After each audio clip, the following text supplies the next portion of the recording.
Hello guys, welcome to my YouTube channel S3 scholars Gurukul में। तो आज हम बात करने वाले हैं class 8 chapter number 1 crop production and management. Biology का चैप्टर होने वाला है और चैप्टर 1 लेटेस्ट सिलेबस होने वाला है। तो हम पूरे चैप्टर की बात करेंगे और ट्रिक भी आप लोगों को बताएंगे, साइंस में आप लोग कैसे क्या याद करना है एंड डेफिनेशन भी आपको बताएंगे। और सबसे पहले हम बात कर लेते हैं क्रॉप प्रोडक्शन। नाम है हमारे चैप्टर का क्रॉप प्रोडक्शन एंड मैनेजमेंट। तो इसका मतलब क्या होता है ये हम ज़रा समझ लेते हैं। क्रॉप को मतलब होता है फसल, प्रोडक्शन का मतलब होता है उसे कितना होता है प्रोडक्शन कर रहे हो आप लोग, एंड मैनेजमेंट का मतलब होता है मैनेज करके आप लोग कैसे कर रहे हैं। Crop production and management, crop को प्रोडक्शन करो एंड मैनेज करो, मैनेजमेंट करो मतलब, ठीक है। हम बात कर लेते हैं Paheli and Boojho. Went there uncle house during the summer vacation. Paheli and Boojho गए थे अपने अंकल के यहाँ समर वैकेशन के अंदर एंड उन्होंने देखा khurpi, sickle, shovel, plough etcetera in the field. तो आप लोगों ने पढ़ा होगा क्लास 7 में, you have learned that all living organism require food है। Plant can make their own food. Plant अपना खाना किस लिए बना लेते हैं? क्योंकि उनके पास क्लोरोफिल होता है। ऑटोट्रॉफ्स होते हैं वो लोग। हेटरोट्रॉफ्स कौन होते हैं? जैसे कि हम ह्यूमन जो है हेटरोट्रॉफ्स होते हैं। तो बात कर लेते हैं animal include human can be not make their own food, so where animal gets their own food from plants. But first of all why do you have to eat food? You already know. अगर हम खाना क्यों खाते हैं? क्योंकि हमें energy चाहिए, energy चाहिए तभी तो हम काम कर पाएंगे आप अपना। तो इसलिए हमको खाना ज़रूरी है। तो यहाँ पर बात कर लेते हैं in order to provide food for large population regular production proper management and distribution is necessary. आप लोगों को हाई पॉपुलेशन को कैसे आपको खाना प्रोवाइड करना है, तो रेगुलर आपको प्रोडक्शन करना होगा, प्रॉपर मैनेजमेंट की तरह आपको काम को अच्छे से करना होगा, मैनेज करके रखना होगा। डिस्ट्रीब्यूशन इज़ नेसेसरी, डिस्ट्रीब्यूशन जो है वो बहुत ज़्यादा ज़रूरी है। एग्रीकल्चर प्रैक्टिस की बात कर लेते हैं हम लोग। क्रॉप आ चुकी है, क्रॉप की डेफिनेशन। तो गाइस क्रॉप की डेफिनेशन आप लोग लिख सकते हैं कॉपी के अंदर। 1 सेकेंड में बोलता हूँ। When plant of same kind are cultivated on a large scale at one place is called crop, ठीक है।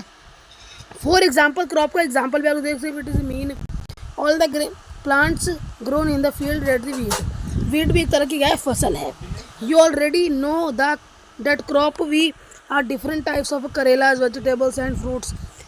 क्रॉप जो तो डिफरेंट टाइप्स होती है। वेजिटेबल्स की क्रॉप अलग होती है, फ्रूट की क्रॉप अलग होती है। क्लासीफाइड इनटू सीजन की क्रॉप। हम इंडिया के अंदर इसको क्लासीफाई किया गया है किसके? समर सीजन होता है, विंटर सीजन होता है, इन सीजन के अकॉर्डिंग क्या करा गया है? क्लासीफाई करा गया है। तो हम बात कर लेते हैं ह्यूमिडिटी, टेम्परेचर, रेनफॉल और सब कुछ क्या करता है? हमारी फसल के ऊपर इफेक्ट करता है। तो हम बात कर लेते हैं, नेक्स्ट पे चलते हैं। Variety of crops grow in different parts of the country depends this diversity to boards cropping pattern can be identify this. हर एक कंट्री के अंदर अलग अलग सीजन के अंदर अलग अलग क्रॉप उगाई जाती है। तो हमारे इंडिया के अंदर की बात करने वाले हम लोग। सबसे पहले आप लोगों को मैं बता दूं खरीफ क्रॉप्स क्या होती है। खरीफ क्रॉप्स और रबी क्रॉप्स के बारे में आपसे पेपर के अंदर डिफरेंस भी पूछ लिया जाता है कभी कभार। तो खरीफ क्रॉप हमारी क्या है?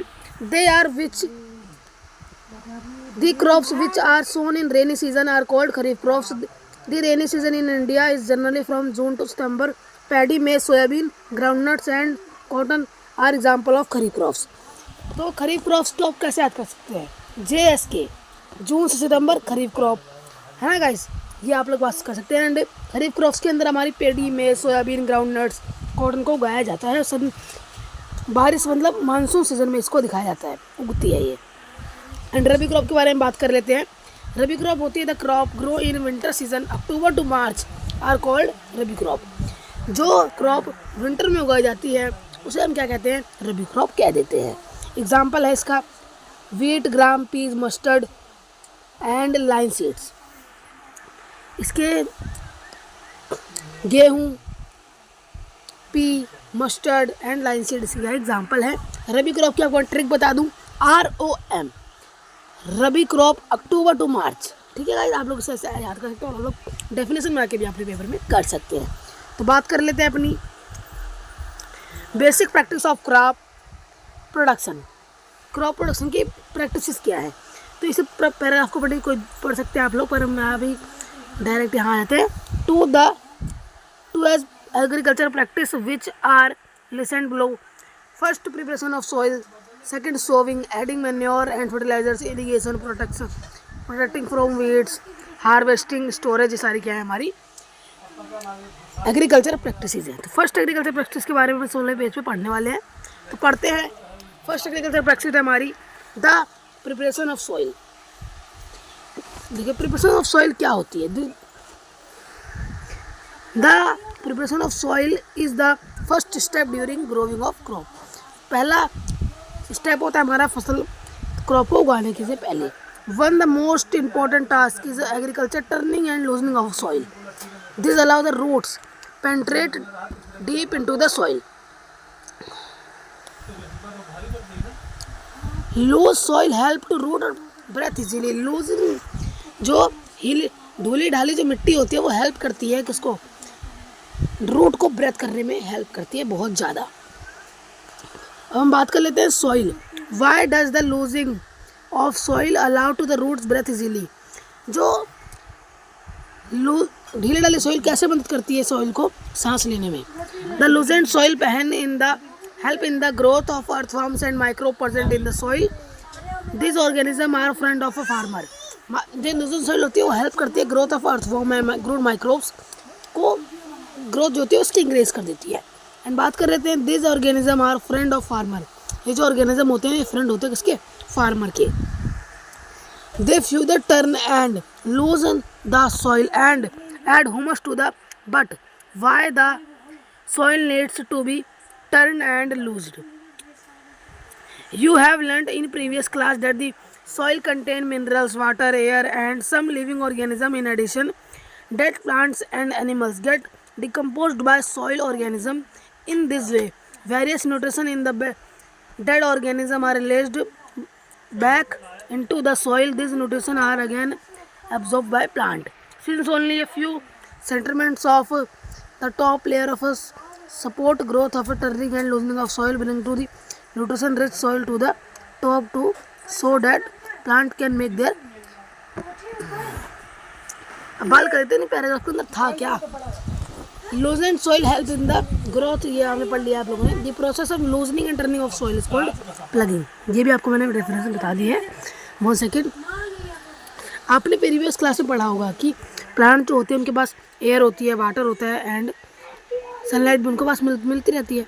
Decomposed by soil organism, decompose हो जाते हैं कभी कभार प्लांट की जो लीव्स होती है।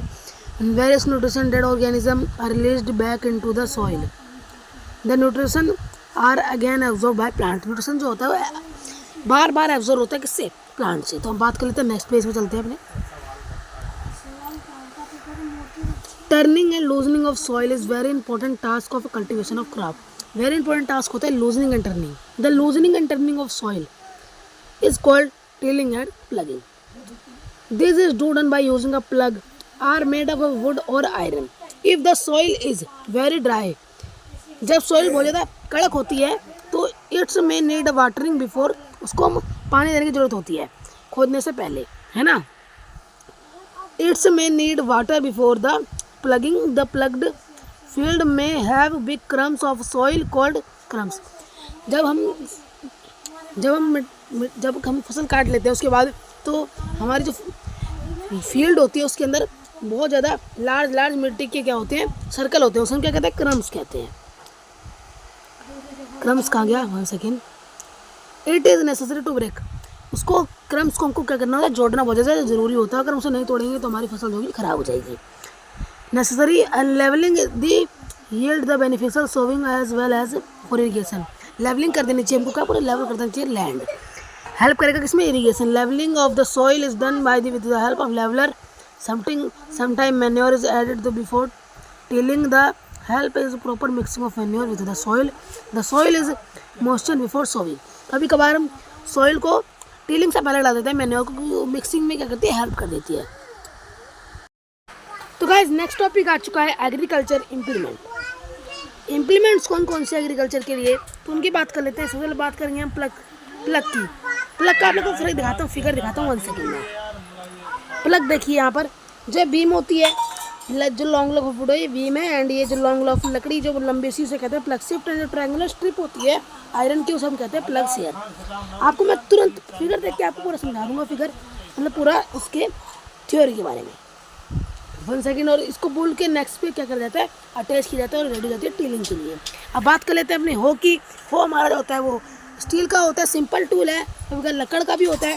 इसके अंदर जो होती है हमारा लॉन्ग रॉड होती है, वुड और आयरन की, स्ट्रॉन्ग होती है। Board and bent plate of iron is fixed to one of its end 1 second guys.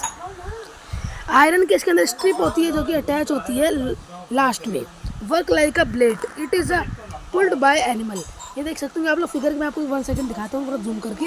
ये जो बेंट प्लेट है इसे बेंट प्लेट कहते हैं। ग्रिप होती है, हैंडल ये बीम होता है जो कि बुल उसके नेक्स पर रखा है। कल्टीवेटर की बात कर लें, कल्टीवेटर क्या है। Nowadays plough is done by tractor doing cultivator, the का use cultivator save labours and time. Cultivator जो होता है आदमियों को टाइम बचाता है एंड लेबर्स को भी पैसे लगने से बचा देता है। कल्टीवेटर आप लोग को ये पिक्चर दिख रही होगी यहाँ पर, ट्रैक्टर को हम क्या बोलते हैं, कल्टीवेटर बोल देते हैं कई बार। अब नेक्स्ट जो है, हमने फसल को ही बना लिया है, उसके अंदर क्या डालने हैं, हमको बीज डालने हैं। तो बीज डालने से पहले हमको क्या करना होगा, बीजों को खरीदना होगा ना। अच्छे बीज हमको कहाँ से मिलेंगे, बाजार से नहीं मिलेंगे ना, उसके लिए आपको कहीं जाना होगा। 1 सेकेंड बात कर लेते हैं। Sowing in the crop field, अगर हमको क्रॉप के अंदर फील्ड डालनी है तो उसको हम कहते हैं सोइंग कहते हैं। मेथड 1 सिलेक्शन ऑफ सीड क्या होता है। 1 सेकेंड बात कर लेते हैं इसके बारे में भी। सिलेक्शन आपको सीड्स करना है तो डिजीज़ फ्री सीड्स होनी चाहिए आपकी, डैमेज नहीं होनी चाहिए। और जो एनसीईआरटी के अंदर बताया गया है, इसके अंदर बताया गया कि डैमेज सीड्स और हेल्थ सीड को आपको अलग कैसे करना है।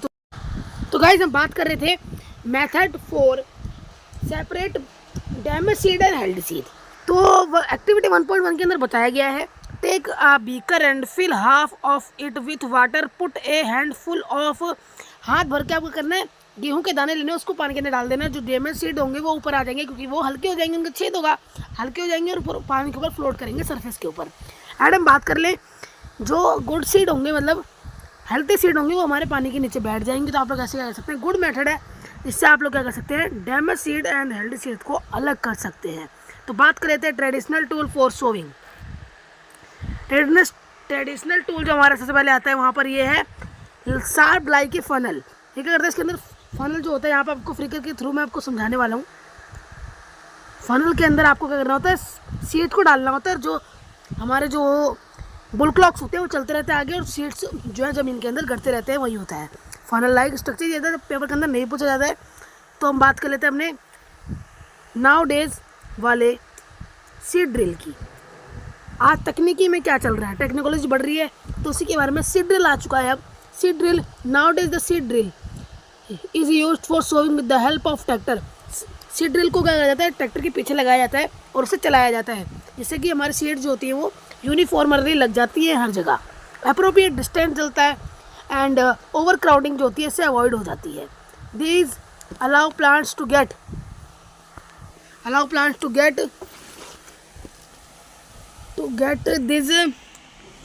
this allow plant to get 1 second guys sufficient sunlight, nutrition and water from the soil। अगर आप लोग अपने सीड्स को अच्छे से लगाएंगे तो क्या करेगा, वो सनलाइट मिलेगी अच्छे से हमारे सीड्स को, तो वो अच्छे से ग्रो कर पाएगा, है ना। बात हम यही कर रहे हैं आप लोगों से। एप्रोप्रिएट डिस्टेंस रहता है, अगर आप लोग सीड ड्रिल से अपनी सीड को करते हैं, सोविंग करते हैं, तो आपके जो बर्ड होते हैं वो बर्ड सीड्स को नहीं खा पाते, उससे कवर, वो जो सीड ड्रिल से होता है तो वो कवर हो जाती है, किससे, सोइल से कवर हो जाती है, इसलिए वो फिर उससे बर्ड जो है वो ईट नहीं कर पाते हैं। अब बात कर लेते हैं, अब हमने क्या कर दिया है, सॉइल को तैयार भी कर लिया है, उसमें हमने बीज भी डाल दिए हैं। अब हम क्या करने वाले हैं, सॉइल को खाना देने वाले हैं, मतलब adding manure and fertilisers, nutrition देने वाले हैं किसको, सीड्स को। तो हम बात कर लेते हैं एडिंग मैन्योर एंड फर्टिलाइजर्स। तो मैन्योर एंड फर्टिलाइजर्स है क्या, this substance which are added to the soil in the form of nutrition for the healthy growth of plant are called manure and fertiliser. Healthy growth के लिए manure and fertiliser क्या करते हैं, add करते हैं soil के अंदर, जिससे कि हमारी जो फसल होती है वो अच्छी ग्रो करती है। और वहीं हम मैन्योर एंड फर्टिलाइजर के बारे में आगे बहुत ज़्यादा डिटेल में बात करने वाले हैं, बन रही है हमारे यूट्यूब चैनल पर। Soil supply mineral nutrition crop plant, this nutrition are essential for the growth of plant in the certain areas. Farmer grow the crops in the same field.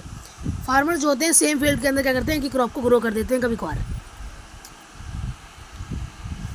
Left uncultivated और fully imagine the happen to the. इसके अंदर बताया गया है कि farmer को एक ही land के ऊपर बार बार वही क्रॉप नहीं ग्रो करनी चाहिए, उसको बार बार रोटेट करना चाहिए, अलग अलग क्रॉप करो। Continuous cultivation of crop, one crop का अगर आप लोग कल्टिवेशन करेंगे कंटिन्यूअस तो क्या कर जाएगा, मेक सॉइल पोर न्यूट्रिशन हो जाती है। तो मुझे क्या करना होता है, उसको मैन्योर या फर्टिलाइजर देना होता है। तो बात कर लेते हैं 1 second. Manure is organic substance. Manure जो होती है ऑर्गेनिक होती है। कैसे बनती है वो भी बात करेंगे। Obtained from decomposition of plant and animal waste. Farmer dumps plant and animal waste is a pits open. खेत में छोटे से गड्ढा करते हैं, उसके अंदर सारा जो है वेस्ट डाल देते हैं, उससे क्या होता है थोड़े दिनों बाद वो डिकम्पोज होकर मैन्योर में कन्वर्ट हो जाता है। वार्मी कंपोस्ट के थ्रू ही क्या होता है, ये प्रोसेस होता है। माइक्रो ऑर्गेनिजम्स होते हैं, इसको क्या करते हैं डिकम्पोज करते हैं और फिर ये क्या कहते हैं बन जाता है मैन्योर बन जाता है। अब नेक्स्ट पेज पर आ जाते हैं अपने। नेक्स्ट पेज के अंदर हमारा क्या बताया गया है, फर्टिलाइजर्स के बारे में बताया गया है। फर्टिलाइजर्स होते हैं केमिकल सब्सटेंस होते हैं जो कि रिच होते हैं पर्टिकुलर न्यूट्रिशन के अंदर। मैन्योर जो होती है वो सभी न्यूट्रिशन के अंदर रिच होती है, पर जो फर्टिलाइजर होते हैं पर्टिकुलर ही किसी एक दो ही क्या करेगा न्यूट्रिएंट्स देगा। जैसे कि बात कर लेते हैं 1 second. Fertilisers are produce in factory. Fertiliser को क्या कहाँ बनाता है, तो guys the use of nutrition has helped farmer to get a field of the crop such as wheat paddy and maize. आप लोग अब कहेंगे अब हम the use of fertilisers, fertiliser तो हेल्प करते हैं फार्मर के लिए बेटर फील्ड के लिए, पर बट जो एक्सेसिव यूज़ करेगा फर्टिलाइजर्स का उसकी जो क्रॉप फील्ड होगी वो बहुत ज़्यादा ख़राब हो जाएगी, लेस फर्टाइल हो जाएगी, उसमें क्रॉप जो है अच्छे से नहीं उगेगी। And fertilisers have also become a source of water pollution. Fertilisers क्या करते हैं, वाटर पोल्यूशन भी कर देते हैं इंडिया के अंदर और भी बहुत ज़्यादा रीजन्स के अंदर। Therefore in the order to maintain the fertility of soil we have to substitute fertilizers with organic manure to leave the field uncultivated follow in between the two crops। आपको मतलब मैं बताऊं कि फर्टिलाइजर का use ज़्यादा नहीं करना चाहिए, मैन्योर का यूज़ बहुत ज़्यादा करना चाहिए, क्योंकि फर्टिलाइजर जो होता है वो ख़राब होता है हमारे लिए, सॉइल के लिए। हम बात कर लेते हैं क्रॉप रोटेशन क्या होता है। क्रॉप रोटेशन मतलब ये एक तरीका है जिससे कि आप लोग अलग अलग क्रॉप को उगाकर अपनी जो फील्ड है आपकी उसकी सॉइल को कर सकते हैं, फर्टाइल रख सकते हैं, और आपकी जो क्रॉप होगी फिर वो अल्टरनेटिव अलग अलग आपको क्रॉप उगाने होगी। जैसे कि आपको बताऊं, कभी आपने उगा लिया वीट एंड उसके बाद उगा लिया लेग्यूम्स, है ना। आप अगर उत्तर प्रदेश चले जाएंगे वहाँ पर आपको वीट के बाद वहाँ पर आपको पी देखने को मिलेगी, क्योंकि पी जो होता है वो लेग्यूमिनस प्लांट का एग्जाम्पल होता है। और यहाँ पर आ चुका है मैन्योर एंड फर्टिलाइजर का डिफरेंस गाइस। ये मोर इम्पॉर्टेंट क्या है, टेबल है। ये कभी कभी कुछ पेपर के अंदर पूछ ली जाती है, तो आप लोग इसे भी लर्न करके जा सकते हैं। 1 सेकंड पढ़ के बताता हूँ आपको लोगों को। Fertiliser is man made inorganic salt. Manure is a natural substance obtained by decomposition of cattle dungs and petal. Fertiliser होती है वो मैन मेड होती है and manure is a natural substance होता है। फर्टिलाइजर से प्रिपेयर बनाई जाती है फैक्ट्री के अंदर, फील्ड के अंदर बनाई जाती है manure. Fertiliser does not provide any humus to the soil.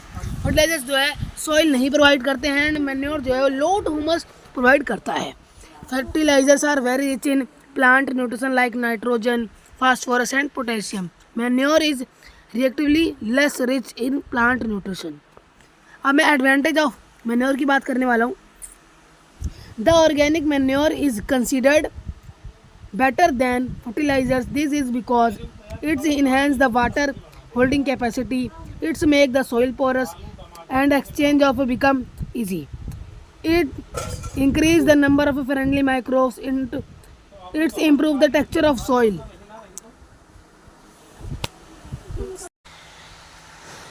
it's make the soil porous due to which exchange the gases become easily। water holding capacity increase करता है, पढ़ लिया। It's make the soil porous, soil को करता है porous बना देता है, जिससे कि एक्सचेंज कर सकते हैं सॉइल जो है गैस को एक्सचेंज करने में इजी हो जाता है उसके लिए।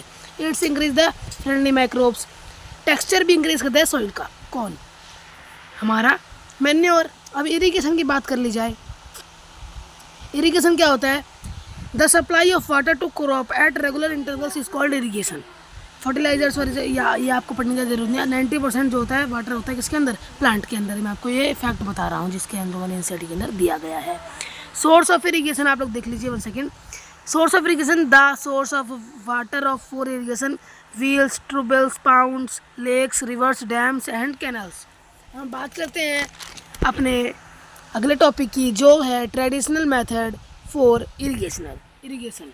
ट्रेडिशनल मेथड क्या है हमारा इरिगेशन का, उसकी हम बात करने वाले हैं। ट्रेडिशनल के अंदर आपका आ जाते हैं मोहत, चैन पंप, ढेकली, राहत। यहाँ पर आपको फिगर भी दिख रहे होंगे, आप लोग इनको अच्छे से समझ सकते हैं। बहुत ज़्यादा क्लियर फिगर आपको मैं दिखा रहा हूँ। 1 सेकेंड में बात करते हैं अगले टॉपिक की, modern method for irrigation. Sprinkle system क्या होता है आपको मैं बता दूँ। स्प्रिंकल सिस्टम के अंदर it is a use for nozzle होती है इसके अंदर वन, एंड जो सावर करती है वाटर टू द क्रॉप, और ये ज़्यादा पानी को ज़्यादा वेस्ट नहीं करती है। रोटेटिंग नोज़ल होती है, रोटेट करती है, परपेंडिकुलर पाइप होती है जैसे कि कनेक्ट होती है हमारी मेन पाइप से। आपको मैं इसी पैराग्राफ के बारे में बता रहा हूँ। जब प्रेशर आता है तो पाइप जो है पानी को फ्लो करता है ऊपर, ऐसे नोज़ल जो होता है रोटेट करती है और पानी जो होता है स्प्रे होता है एक ऊपर क्रॉप के ऊपर। अब बात कर लेते हैं, it is sprinkler system is very useful for lawns, coffees, plantation and several other crops. Drip system की बात कर ली जाए, ड्रिप सिस्टम जो होता है गाइस बहुत ज़्यादा अच्छा होता है जहाँ पर पानी ज़्यादा कम है ना गाइस, जैसे कि राजस्थान हो गया, राजस्थान के अंदर ड्रिप सिस्टम को क्या करना चाहिए, यूज़ करना चाहिए। In the system the water falls drop by drop directly near the root, so it's is called drip system. Drip system technology जो वाटर, फ्रूट्स, प्लांट्स, गार्डन के अंदर क्या करता है, ड्रिप सिस्टम के थ्रू हमारा पानी दिया जाता है किसको, प्लांट्स को। रीजन्स आर अवेलेबल और अवेलेबिलिटी ऑफ वाटर पुअर, तो वहाँ पर इसको ज़्यादा यूज़ करा जाता है। Protection from weeds and protection for weeds का क्या होती है बात कर लेते हैं। In the many undesirable plant may grow naturally along with the crops, there are undesirable plants are called weeds. जो खराब पौधे उग जाते हैं, घास वहाँ उनके कहते हैं वीड्स कहते हैं। वीड्स को पॉइजनस हो जाती है अगर आप लोग अगर हम वीड्स के साथ ही अपनी क्रॉप को काट लें, हार्वेस्ट कर लें, तो हमारी जो वीड्स है वो भी ख़राब हो जाएगी। वीड्स नहीं सॉरी, हमारी जो क्रॉप है वो भी ख़राब हो जाएगी, और जो लोग खाएंगे उसको उनको क्या होगी, पॉइजनस हो जाएंगे, बीमारी हो जाएंगी। और वीडिसाइड्स की बात कर लेते हैं क्या होती है। 1 second. Weeds are also controlled by using certain chemicals called weedicides. Weedicides को आप कंट्रोल कर सकते हैं वीडिसाइड्स के थ्रू। एग्जाम्पल दिया गया है 2,4-D weedicides, there are spread by, spray करा जाता है इसको। जब इसको फार्मर स्प्रे करता है तो वो अपने फेस पर क्या लगाता है, रुमाल लगा लेता है या फिर गमछा लगा लेता है, जिससे कि वो उसके अंदर उसकी स्मेल ना जाए और उसको कोई पॉइजन ना हो, कोई बीमारी ना हो। अब बात कर लेते हैं अपनी हार्वेस्टिंग की। अब हमने क्या कर लिया है, क्रॉप को खाना भी खिला दिया, पानी भी पिला दिया, तो अब उसे काटने की बारी आ चुकी है, वो पक चुकी है एकदम, उसे हमने वीड से ही बचा लिया, पक चुकी है, उसे काटने की बारी आ गई। Harvesting of a crop is important task. The cutting of a crop after it's mature is called harvesting. जब क्रॉप हमारी हार्वेस्ट हो जाती है, मैच्योर हो जाती है, तो काटते हैं तो उसको कहते हैं हार्वेस्टिंग कहते हैं। 4 महीनों के बाद हमारी जो फसल कटती है तो बहुत ज़्यादा जो फार्मर होते हैं ज़्यादा खुश होते हैं कि हमारी फसल जो है तैयार हो चुकी है। अब बात कर लेते हैं आगे। यहाँ पर थ्रेसर के बारे में बताया गया है, 1 second. In the harvesting crops the grains seeds need to separate by from the chief. This process of, अगर हम चाफ से अपने ग्रेन को अलग करते हैं तो उसको क्या कहते हैं, थ्रेसिंग प्रोसेस कहते हैं। यहाँ पर आप डेफिनेशन लिखी हुई थी, आपको मैंने दिखा दी। The carry out with the help of machine called combine. Combine के थ्रू इसका क्या कहता है, हार्वेस्ट भी करा जाता है एंड थ्रेसिंग भी करी जाती है, किसकी, हमारी क्रॉप की। अब यहाँ पर कंबाइन का पिक्चर दिया गया, कितना क्लियर दिख रहा है, आप लोग देख सकते होंगे। यहाँ पर हार्वेस्टिंग फेस्टिवल होते हैं हमारे यहाँ, होली, बिहू, बैसाखी, है ना, और भी बहुत सारे। विनोइंग प्रोसेस कौन करते हैं, जो स्मॉल लैंडर्स होते हैं, वो हमारे विनोइंग प्रोसेस करते हैं अपने घर पर ही। ऑलरेडी आपने पढ़ रखा है 6th क्लास में, इसको पढ़ने की बात जरूरत नहीं है। स्टोरेज की बात करते हैं, फसल कट चुकी है, उसकी स्टोरेज करने की बारी आ चुकी है, तो बात करते हैं स्टोरेज की। Storage of produce is important task. It is harvested grains are to be keeped for longer time. हमको हार्वेस्टिंग करने से बचाएंगे हम लोग, तो उसको स्टोरेज हमें अच्छे से करना होगा। अच्छे से नहीं करेंगे तो हमारी जो क्रॉप होगी वो खराब हो जाएगी, पॉइजनस हो जाएगी। स्टोरेज के बारे में बात कर रहे थे हम लोग। हमको स्टोरेज करना है तो स्टोरेज हम जहाँ करेंगे वहाँ पर दे शुड क्लीन, कमरा जो होना चाहिए, हमारा रूम जो होना चाहिए क्लीन होना चाहिए, प्रॉपरली ड्राई होना चाहिए, है ना। सरफेस जो होना चाहिए ड्राई होना चाहिए, एंड सरफेस ड्राई होना चाहिए और वहाँ पर क्या होना चाहिए, हमारे रैट्स एंड पीड्स हमारी नहीं होनी चाहिए, बैक्टीरियाज नहीं होनी चाहिए, जिससे हमारी जो बैक्टीरिया फंगाई नहीं होनी चाहिए, जिससे कि हमारी जो क्रॉप है वो हमारी क्रॉप ख़राब हो सके। इसलिए अब बात करते हैं अगले टॉपिक, जो कि हमारा silos and granaries. Silos and granaries क्या होती है? साइलोज मतलब आप लोग देख सकते हैं फिगर में यहाँ बताया गया है, ज़्यादा लार्ज स्केल में अगर हम ग्रेन को स्टोर करते हैं तो साइलोज आप यहाँ पर बने हुए हैं वो देख सकते हैं। और ग्रेनरीज के अंदर जूट के जो बैग होते हैं उसके अंदर क्या किया जाता है, ग्रेन को पैक करके रखा जाता है, स्टोर करा जाता है। अब नेक्स्ट टॉपिक जो हमारा है एनिमल, फूड फ्रॉम एनिमल। हमको फूड मिलता है एनिमल से, जैसे काऊ से क्या मिलता है, मिल्क मिलता है, बिफेलो से मिल्क मिलता है, हैन से एग मिल जाता है ना, और शिप से हमें क्या मिलता है, हमें वूल मिलता है। एनिमल हस्बेंड्री की बात कर लेते हैं। एनिमल हस्बेंड्री क्या होती है, हमको शॉर्ट डेफिनेशन मैं आपको बोल के बता रहा हूँ, आप लोग उसे लिख भी सकते हैं। 1 सेकेंड।